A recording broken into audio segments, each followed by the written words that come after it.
Lesson number 10, Reaching the Age of Adolescence. In the previous chapter, you have learned how animals reproduce. It is only after growing up to certain age that human beings and many other animals can reproduce. Why can humans reproduce only after a certain age? In this chapter, you will learn about changes that takes place in the human body after which a person becomes capable of reproduction.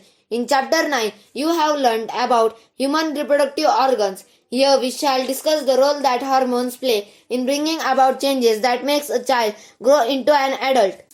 10.1 Adolescence and Puberty. Bujo was celebrating his 12th birthday after his friends left. Bujo and Paheli began chatting with their parents. Paheli studies in an all-girls school. She started laughing. She remarked that many of Bujo's school friends who she met after a year had suddenly shot up in height. Some of them were looking very funny with a hairy line above their lips. Her mother explained that the boy had grown up.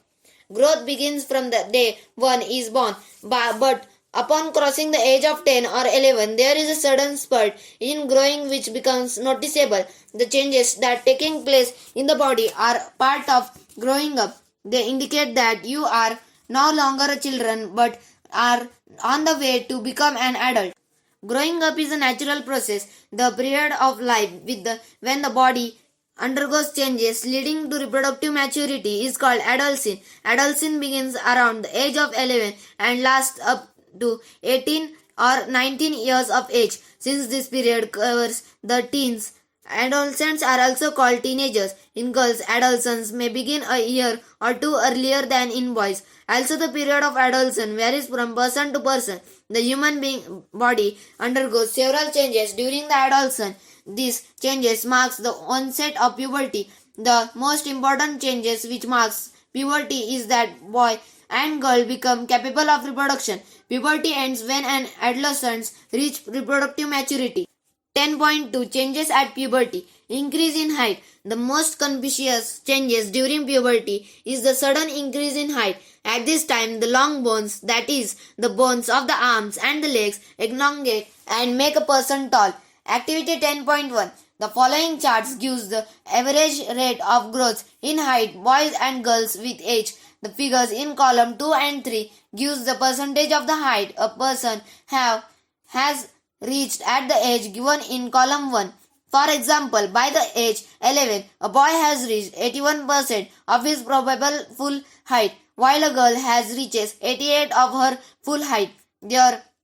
These figures are only representative and there may be individual variations. Use the table for your friends and work out how tall they are likely to be. Find out who is likely to be the tallest and who might be the shortest in your class. Calculation for full height.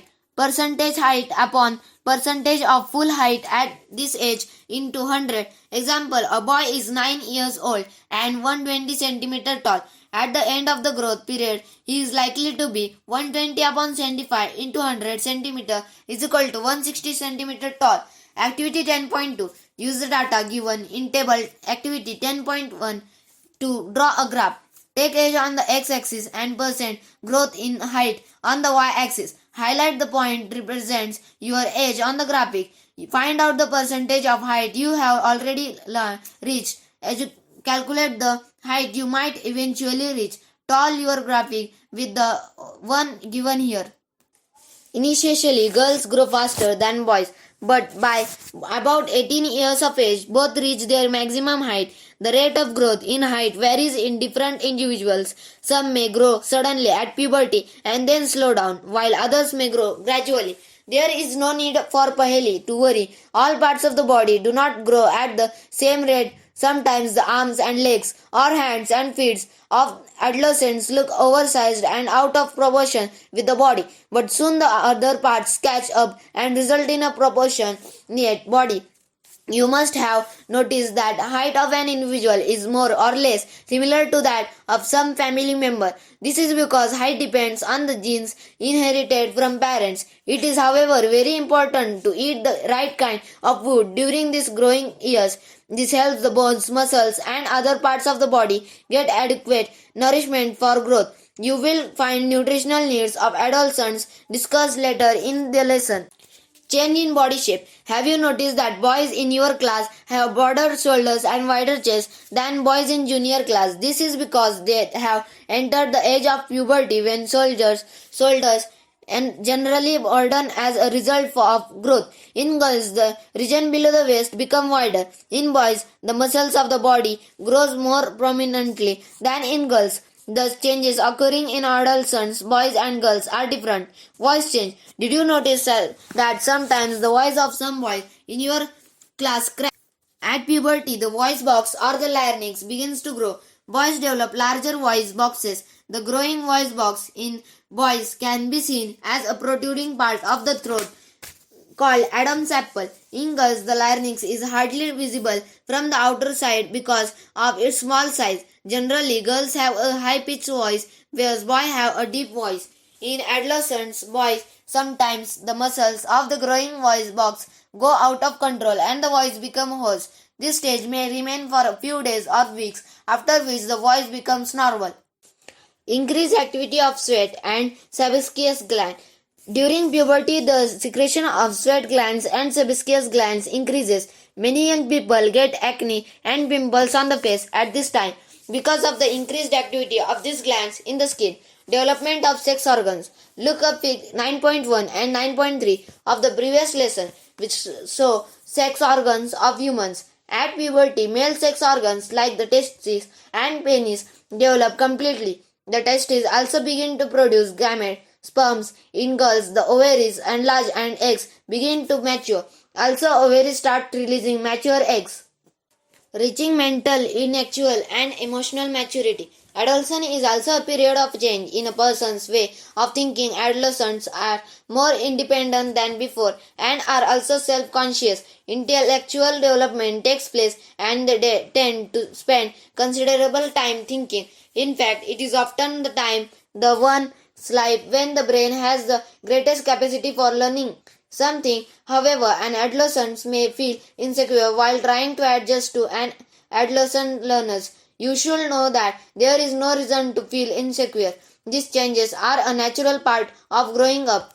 10.3 Secondary Sexual Characters. You have learned in chapter 9 that testes and ovaries are the reproductive organs. They produce the gametes, that is, sperms and ova. In girls, breast begins to develop at puberty and boys begins to grow facial hairs, that is, moustache and beard.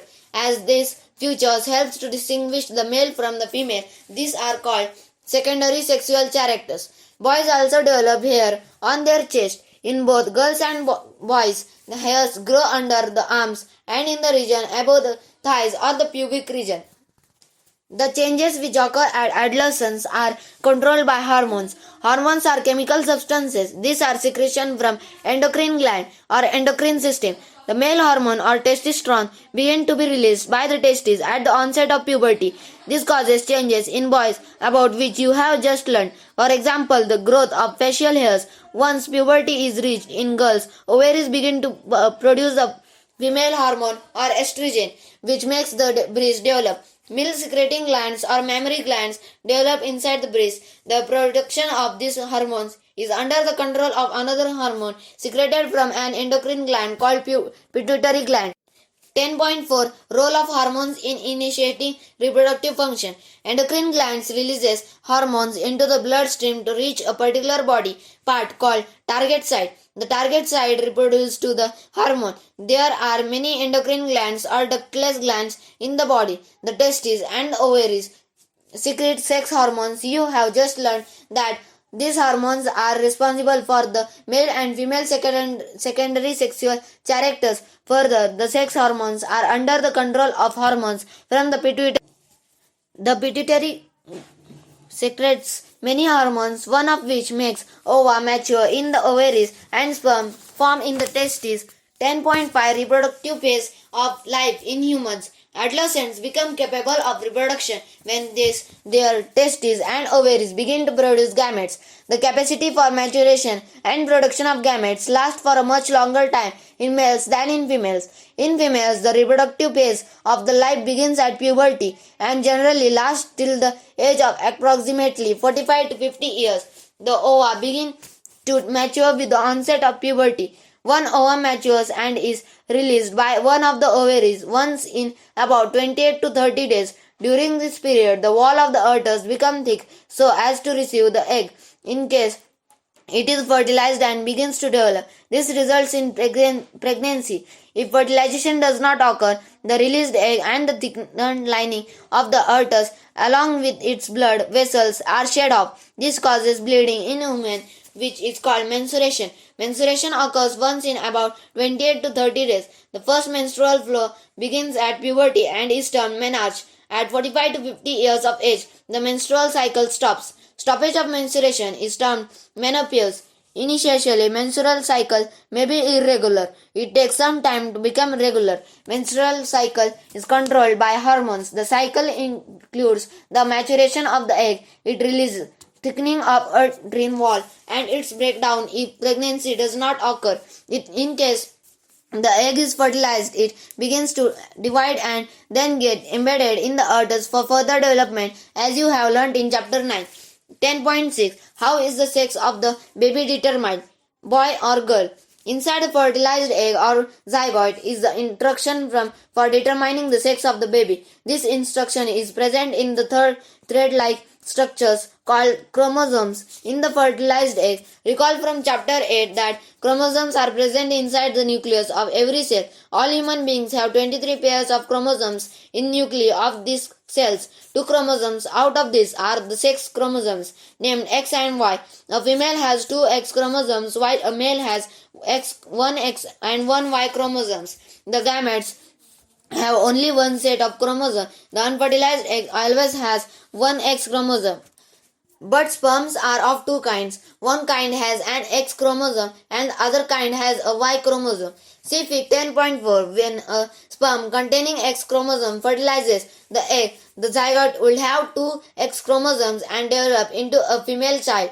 If the sperm contributes a Y chromosome to the egg at fertilization, the zygote will develop into a male child. Now you know that the sex chromosomes of the father determine the sex of an unborn baby. The belief that the mother is responsible for the sex of her baby is completely wrong, and the blame for her for this is totally unjustified. 10.7. Hormones other than sex hormones. Look at Fig 10.3 again. The hormones secreted by the pituitary luteum, testes and ovaries to produce their hormones. You have already learned that pituitary gland is an endocrine gland. It is attached to the brain. Apart from the pituitary, the testes and the ovaries, there are other endocrine glands in the body such as thyroid, pancreas and adrenals. Buja and Paheli had once noticed that their auntie, who was a doctor, and remembered that a boy named Kaka had a very big and bulging throat. Their aunt had told them that Kaka was suffering from goiter, a disease of the thyroid gland. Kaka's thyroid gland was not producing the hormone thyroxine. Their aunt also told them that their uncle was suffering from diabetes because his pancreas was producing the hormone insulin in sufficient quantities. Buja and Bailey then asked their aunt about the adrenal glands, which are also shown in the chart hung on the wall of her clinic. The aunt told them that adrenal glands secrete hormones which maintain the correct salt balance in the blood. Adrenals also produce the hormone adrenaline. It helps the body to adjust to stress when one is very angry, embarrassed or worried. Thyroid and adrenal secrete their hormones when they receive orders from the pituitary through its hormones. Pituitary also secretes growth hormone, which is necessary for the normal growth of a person. 10.8. Role of hormones in completing the life history of insects and frogs. You have already learnt about the life history of the silk moth and the frog. The caterpillar has to pass through various stages to become an adult moth.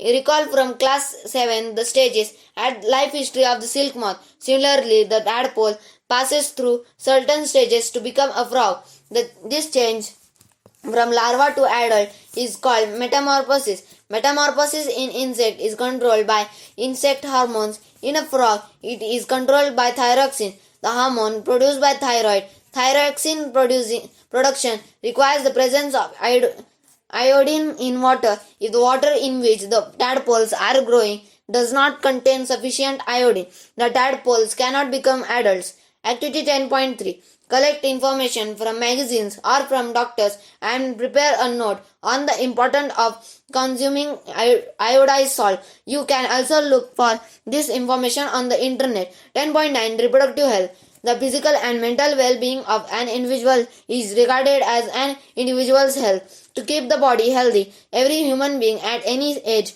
needs to have a balanced diet. The person must also observe personal hygiene and undertake adequate physical exercise. During adolescence, however, this becomes even more essential as the body is growing. Nutritional needs of the adolescents. Adolescence is a stage of rapid growth and development. Hence, the diet for an adolescent has to be carefully planned. You have already learned what a balanced diet is. Recall that a balanced diet means that the meals include proteins, carbohydrates, fats, and vitamins in requisite proportion. Our Indian meal of roti, rice, dal, and vegetable is a balanced diet. Milk is a balanced food in itself. Fruits also produce nourishment. For infants, mother's milk provides all the nourishment that they need. Iron builds blood, and iron-rich food such as leafy vegetables, jaggery, meat, citrus, Indian gooseberry are good for adolescents. Check items for lunch and dinner in your meal. Is the meal balanced and nutritious? Does it include cereals which give energy and milk, meat, nuts, and pulses which provide proteins for growth? Also, does it include fats and sugar that give energy? What about fruits and vegetables which are productive foods? Chips and packed or tinned snacks, though very tasty, should never replace regular meals as they do not have adequate nutritional value. Activity 10.4. Make a group with your friends. Write down the items of food in your breakfast, lunch, and dinner you had on the previous day. Identify the item responsible for proper growth. Also, identify the junk food that you consumed the previous day. Activity 10.5. Get ideas from the pictures given in field 10.6. Prepare charts or posters and paste them in the class so that you are aware of the diet. For adolescents, you may use your creative ideas and represent it like an advertisement. You may even organize a competition on this topic. Personal hygiene. Everyone should have a bath at least once a day. It is more necessary for teenagers because the increased activity of sweat glands sometimes makes the body smelly. All parts of the body should be washed and cleaned every day. If cleanliness is not maintained, there are chances of catching bacterial infections. Girls should take their special care of cleanliness during the time of menstrual flow. They should keep track of their menstrual cycle and be prepared for the onset of menstruation. Use sanitary napkin or clean homemade pads. Change pads after every 4 to 5 hours as per the requirement. Physical exercise. Walking and playing in the fresh air keeps the body fit and healthy. All young boys and girls should take walks, exercise, and play outdoor games. Say no to drugs. Adolescence is a period of much activity in the body and mind, which is a normal part of growing up. So do not feel confused or insecure if anybody suggests that you will get refilled if you take some drugs. Just say no to drugs unless prescribed by the doctor. Drugs are addictive. If you take them once, you feel like taking them again and again. They harm the body in the long run. They ruin health and happiness. You must have heard about AIDS, which is caused by a dangerous virus, HIV. This virus can pass on to a normal person from an infected person by sharing the syringe used for injecting drugs. It can also be transmitted to an infant from the infected mother through her milk. The virus can also be transmitted through sexual contact with a person infected with HIV.